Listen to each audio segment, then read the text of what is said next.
Hi viewers, welcome to mister Vivek channel. நான் உங்கள் விவேக். இன்னைக்கு வீடியோவில் மஞ்சுமல் பாய்ஸுங்கிற மலையாள படத்தோட ரிவ்யூ தான் பார்க்க போகிறோம். அதுக்கு முன்னாடி இந்த சப்ஸ்கிரைப் இல்லையா, கீழே உள்ள இருக்கிற சப்ஸ்கிரைப் பண்ணி பண்ணுங்க, கூடவே பெல் பட்டன் கிளிக் பண்ணுங்க.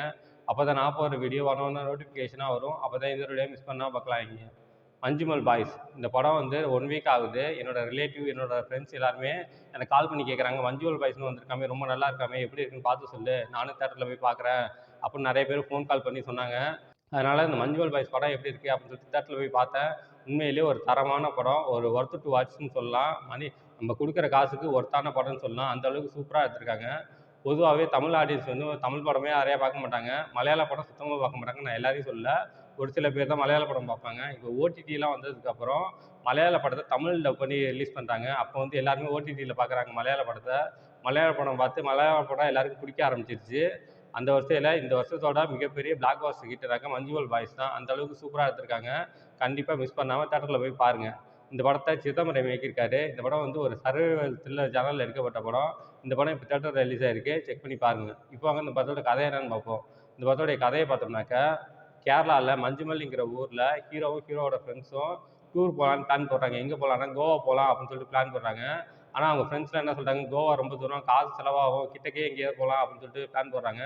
அப்போ நம்ம கொடைக்கானல் போவோம்னு சொல்லிட்டு பிளான் போடுறாங்க. அதே போல் கொடைக்கானல் போகிறாங்க. கமல்ஹாசன் நடித்த குணா படம் எடுத்த குணா கேவுக்கு போவோம் அப்படின்னு சொல்லிட்டு போகிறாங்க. அங்கே குணா கேவ் போனதுக்கப்புறம் ஷூட்டிங் எடுத்த இடத்துக்கு கீழே போய் பார்ப்போம், கேவுக்குள்ளே போய் பார்ப்போம் அப்படின்னு சொல்லிட்டு போகிறாங்க. அங்கே போனோன்னே அங்கே ஒரு சம்பவம் நடக்குது.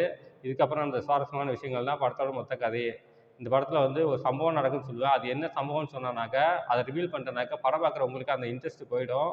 அதனால் போய் தேட்டரில் போய் பாருங்கள், கண்டிப்பாக உங்களுக்கு ரொம்ப பிடிக்கும். படம் ஸ்டார்டிங் வந்து ரொம்ப ஜாலியாக போகும். அந்த குணா கேவுக்கு போய் அங்கே அங்கே நடந்த ஒரு இன்சிடென்ட்னால அப்படியே படம் சீரியஸாக மாறும். அதெல்லாம் ரொம்ப நல்லா இருந்துச்சு. நம்ம வந்து டூர் போகிறப்பெல்லாம் என்னென்ன பண்ணுவோமோ அதெல்லாம் அத்தனை விஷயங்களும் அவங்களும் பண்ணுவாங்க. நம்ம ஃபேமிலியோட டூர் போனாக்க ஒன்றும் என்ஜாய் பண்ண முடியாது. நம்ம ஃப்ரெண்ட்ஸோட டூர் போனோம்னாக்கா என்ன பண்ணுவோம், போய் ஜாலியாக போய் ஒயின் ஷாப்பில் சரக்கு வாங்கிட்டு நமக்கு பிடிச்ச பாட்டை போட்டுக்கிட்டு அப்படியே ஜாலியாக ஃபன்னாக போவோம். அதே போல் இந்த படத்துல டூர் போவாங்க. கொடைக்கானல் போய் ஒவ்வொரு லொக்கேஷன்லையும் ஃபோட்டோ எடுப்பாங்க, ஜாலியாக ஃபன் பண்ணுவாங்க, நல்லா வைப்லாம் பண்ணுவாங்க. எல்லாமே இந்த படத்தில் பண்ணுவாங்க.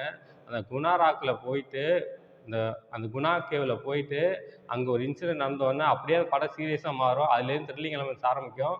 படம் முடிகிற வரைக்கும் த்ரில்லிங்காக இருக்கும். அந்த அளவுக்கு சூப்பராக எடுத்திருக்காங்க. இந்த படத்தோட சினிமோட்டோகிராஃபர் வந்து ஷிஜு கலீல். பொதுவாகவே மலையாள படம்னாலே மேக்கிங் பின்னிடுவாங்க. அதே போல் இந்த படத்துலையும் மேக்கிங் சூப்பராக எடுத்திருக்காங்க.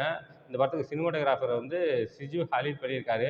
சூப்பராக எடுத்திருக்காரு. ஒவ்வொரு ஃப்ரேமையும் சூப்பராக எடுத்திருக்காரு. அந்த குணா கேவில் நடக்கிற விஷயங்கள்லாம் இருக்கட்டும், கொச்சின் காட்டுற விதமாக இருக்கட்டும், அந்த அளவுக்கு சூப்பராக காட்டியிருக்காங்க. ஒவ்வொரு ஃப்ரேமையும் சூப்பராக எடுத்திருக்காங்க.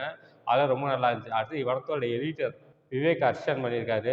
மஞ்சுமல் பாய்ஸ் படம் ஆரம்பிக்கிறப்போ ஒரு கல்யாணத்தில் ஆரம்பிக்கும். அங்கே வந்து ஃப்ரெண்ட்ஸ்லாம் ஜாலியாக பாட்டு போட்டு டான்ஸ் ஆடுவாங்க. அப்போ வந்து ஒரு கயிறு இழுக்கிற போட்டி வச்சுருப்பாங்க. அதில் வந்து ஹீரோவும் ஹீரோவோட டீம் தோற்று போயிடுவாங்க. அதுக்கப்புறம் அவங்க வந்து அதுக்காக ப்ராக்டிஸ் பண்ணுவாங்க, அந்த கயிறு எப்படி இழுக்கிறது அப்படின்னு சொல்லிட்டு. அந்த சீனுக்கும் அந்த குணா கேவில் நடக்கிற விஷயத்துக்கும் லிங்க் பண்ணுவாங்க. அந்த அளவுக்கு எடிட்டர் வந்து சூப்பராக பண்ணியிருக்காரு. சூப்பராக எடிட் பண்ணியிருக்காரு. பார்க்கும்போது ரொம்ப நல்லா இருந்துச்சு. அந்த கயிறு இழுக்கிற சீன் மட்டும் இல்லை, அந்த ஒரு ஆற்றுல வந்து குளிக்கிற சீனாக இருக்கட்டும், அந்த நீந்தி உள்ளே போய் காப்பாற்றுற சீனாக இருக்கட்டும், அதெல்லாம் வந்து ஈஸியாக கட் பண்ணி மக்களுக்கு புரிகிற மாதிரி எடுத்திருக்காங்க. சூப்பராக பண்ணியிருக்காரு எடிட்டர். இந்த படத்தில் மியூசிக் வந்து சாங்ஸ்லாம் ஆவரேஜாக இருக்குது. பேக்ரவுண்ட் ஸ்கோரிங் ரொம்பவே நல்லா பண்ணியிருக்காங்க. இப்போ வந்து இந்த படத்தோட பாசிட்டிவ்ஸ் அண்ட் நெகட்டிவ்ஸ் என்ன பார்த்தல, இந்த படத்தோட ஃபர்ஸ்ட் பாசிட்டிவ்னா பெர்ஃபார்மன்ஸ். அந்த படத்தில் நடிச்ச பெர்ஃபார்மன்ஸ் ரொம்ப நீட்டாக இருந்துச்சு. குறிப்பாக ஹீரோவோட ஆக்டிங்காக இருந்தாலும் சரி, ஹீரோவோட ஃப்ரெண்ட்ஸாக இருந்தாலும் சரி, அல்டிமேட்டாக பண்ணியிருந்தாங்க. இந்த படத்தில் ஜான் வரியும் சூப்பராக பண்ணியிருப்பாரு. அவர் வந்து கொடைக்கானலில் ஒரு கடை வச்சுட்டு இருப்பார். அவரை கூட்டிகிட்டு அந்த கேவுக்கு போவாங்க. அந்த அவரோட ஆக்டிங்லாம் ரொம்ப நல்லா இருந்துச்சு. ஜான் வரியும் வந்து குணா கேவை பற்றி எக்ஸ்பிளைன் பண்ணுவார். அது வந்து பிரிட்டிஷ் காலத்தில் வந்து டெவில்ஸ் கிச்சன்னு பேர் இருக்குது அந்த குணா கேவுக்கு பேர். அதுக்கப்புறம் குணா படம் எடுத்ததுக்கப்புறம் அது குணா கேவுன்னு மாறுனுச்சு. அந்த சொல்கிற விஷயங்கள், டீட்டெயில் சொல்கிற விஷயங்கள்லாம் ரொம்பவே நல்லா இருந்துச்சு. பார்க்குறதுக்கும் கேட்குறதுக்கும் ரொம்பவே நல்லா இருந்துச்சு. படம் வந்து 2 hours 15 minutes வருது. First half super, second half super. மொத்தத்தில் இந்த படம் எப்படி இருக்குன்னா, இது ஒரு தரமான ஒர்த் டு வாட்ச் மூவி. எல்லாருமே தேட்டரில் போய் பாருங்கள், கண்டிப்பாக உங்களுக்கு பிடிக்கும். இந்த படத்துக்கு என்னோட மார்க் 5க்கு 4.5 தருவேன். இந்த படத்தில் எந்த விதமான அடல்ட் கண்டென்ட்டும் இல்லை, எல்லாம் ஃபேமிலியோட என்ஜாய் பண்ணலாம். ஓகே, இதோட வீடியோ முடிச்சுக்கிறேன். இந்த வீடியோ பிடிச்சா லைக் பண்ணுங்கள், கமெண்ட் பண்ணுங்கள், ஃப்ரெண்ட்ஸுக்கு ஷேர் பண்ணுங்கள். இன்னும் சேனல் சப்ஸ்கிரைப் பண்ணலையா, கீழே உள்ள இருக்குல்ல சப்ஸ்கிரைப் கிளிக் பண்ணுங்கள், கூடவே பெல் பட்டன் கிளிக் பண்ணுங்கள். அப்போ தான் நான் போகிற வீடியோ ஒன்று நோட்டிஃபிகேஷனாக வரும். அப்போ தான் இந்த வீடியோ மிஸ் பண்ணால் பார்க்கலாம். நீங்கள் கீழே டிஸ்கிரிப்ஷனில் சோஷியல் மீடியா லிங்க்ஸ்லாம் கொடுத்துருக்கேன். லைக் பண்ணுங்கள், கமெண்ட் பண்ணுங்கள், ஃபாலோ பண்ணுங்கள். தேங்க்ஸ் ஃபார் வாட்சிங்.